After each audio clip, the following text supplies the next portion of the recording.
This is English shorthand dictation number 285 and the dictation speed is 140 words per minute.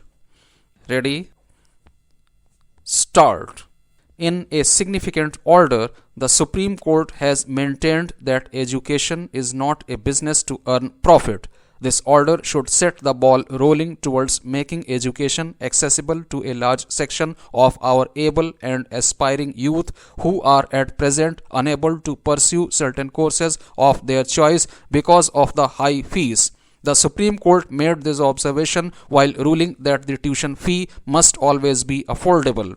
Towards this end, it upheld the Andhra Pradesh High Court verdict quashing a state government decision of September 2017 to increase the tuition fee of medical colleges to Rs 24 lakh annually. This fee is 7 times of that fixed earlier in 2011. The Supreme Court has termed this hike as unjustifiable and violative of the rules prescribed for the fixation or review of fees. The issue of fees charged by private medical colleges and their regulation by the authorities concerned has been a contentious one, as many such institutes have mushroomed in the country over the past few decades. Some of them are even without proper clearances or infrastructure. These colleges were being run by managements as businesses with the motive of profiteering. This became clear when they resorted to the practice of paid seats and capitation fees, ignoring the merit of candidates. It naturally caused much unrest not only among the meritorious poorer aspirants but also the society, as people harbored doubts over the quality of doctors emerging from these institutes and the education imparted to them. The affected parties have regularly sought the intervention of the authorities concerned, including the central and state governments and courts, for relief. But a solution acceptable to all stakeholders has remained elusive.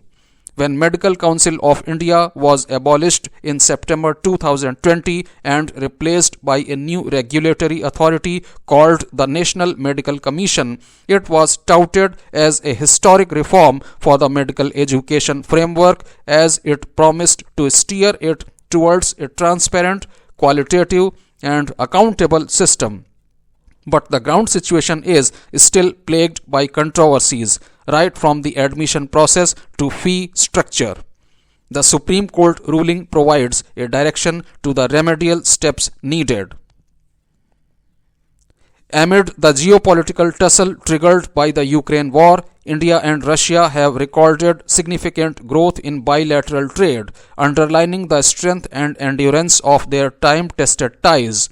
During his first visit to Moscow after Russia launched an invasion of Ukraine in late February, the External Affairs Ministers of India made it clear that India would continue to import crude oil from Russia despite Western pressure.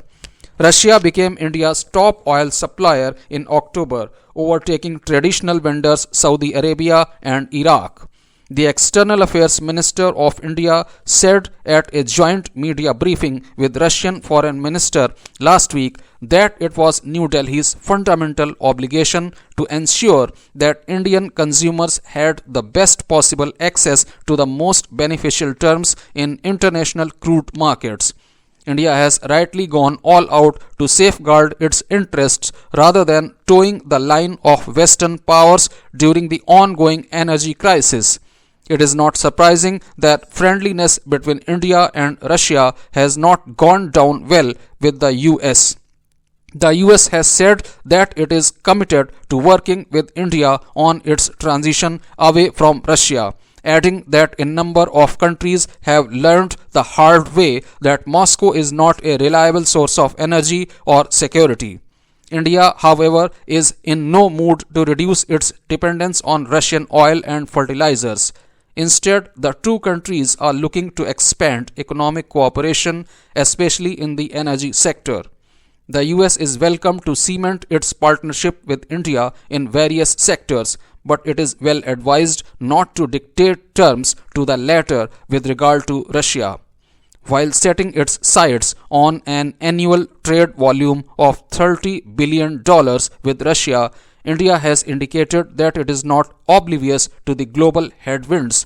New Delhi has stated that it would be supportive of any initiative that stabilizes the world order. Being an old ally, India is justified in nudging Russia to make efforts for ending the Ukraine conflict in view of global concerns over energy and food security.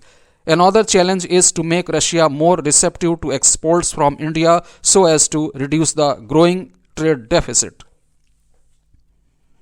The Union government's revised guidelines aimed at making India a teleport hub for other countries include one new section which may start a massive debate. The new section says that TV channels must devote at least 30 minutes every day to content designed to promote public service and national interest.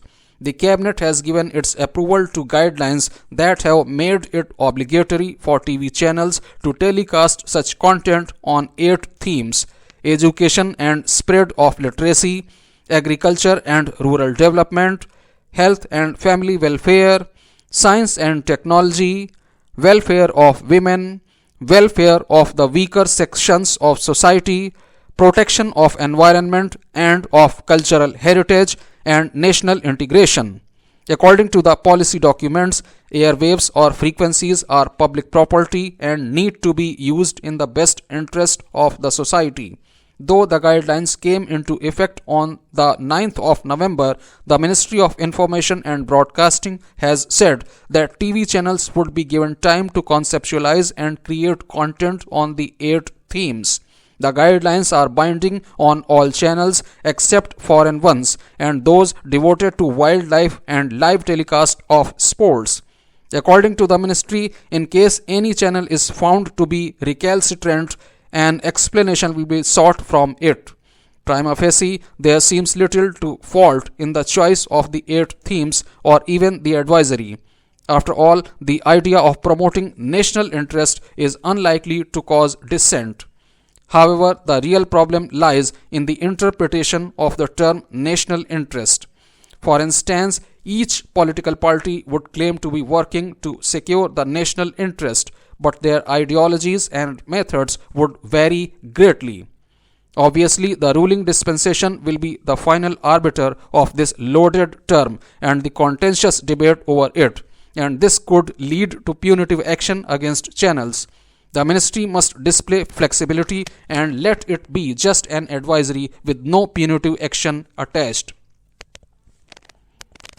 The Supreme Court has expressed its displeasure over the centre withholding the names recommended by the Supreme Court Collegium for appointment as judges in the higher judiciary. The Supreme Court observed that it had become some sort of a device to force the persons whose names had been recommended to withdraw their consent for judgeship.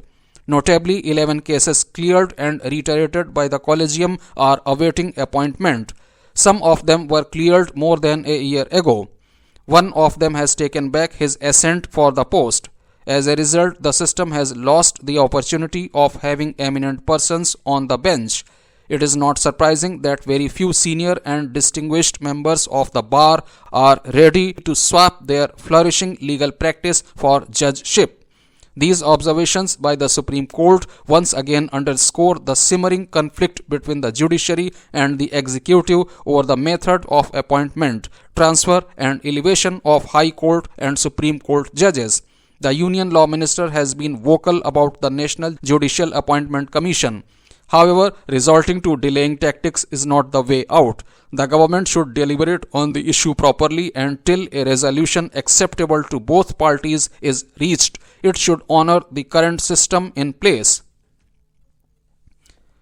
The ban on the wearing of hijab in educational institutes is an explosive matter as the arguments entail a wide spectrum of issues ranging from the highly emotive religious angle to the question of the right to equality and freedom of choice and expression, as also fulfilling the purpose of providing access to education to the Muslim girls. In the long-term interest of the young and minor school girls who will be directly impacted, it is solely the progressive forces that should hold sway in the decision-making. Enforcing the regressive hijab just does not hold water, as it effectively excludes the girls from co-curricular activities such as swimming, tennis, and other games that are equally important for their holistic development. At the same time, there is no evidence of the hijab being an essential religious practice in Islam.